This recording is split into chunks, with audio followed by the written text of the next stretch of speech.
Brilliance Audio presents the unabridged recording of Titanic, Book 1, Unsinkable, by Gordon Korman, performed by Michael Page. Prologue. RMS Carpathia, Monday, April 15, 1912, 9:30 a.m.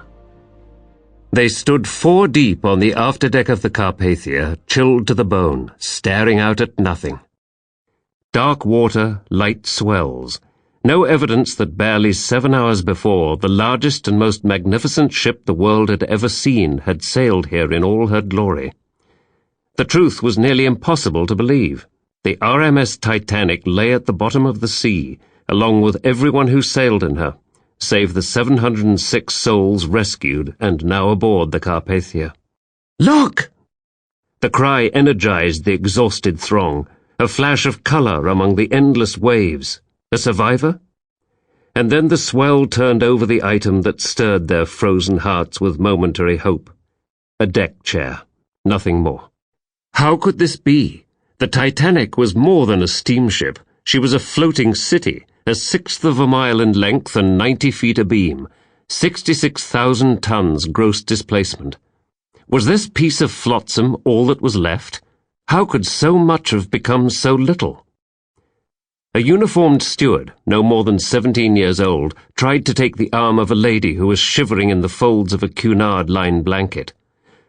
"There's tea and soup below, ma'am," he said. "Please come out of this cold and wind." She shook him off, mindless of his attempted kindness. "Go away. We have just seen our husbands drown." The young seaman bit his tongue. She would probably take no comfort in knowing that, of the 1,517 passengers and crew lost in this tragedy, very few lives had been snuffed out by drowning. The sea that had swallowed their ship was 28 degrees Fahrenheit, well below the freezing point of fresh water. What the victims had suffered was unimaginable, as if their entire bodies had been suddenly packed in ice. Shock would have set in after barely 60 seconds. Next, unconsciousness, followed swiftly by death. No human could survive more than a few minutes in water that was as cold as the ice that had ripped open the belly of the great ship. That ice was very much in evidence around the Carpathia. The horizon was dotted with distant bergs and, to the north, pack ice. Many ships had encountered ice on the North Atlantic crossing the previous night. All but one. Sample complete. Ready to continue?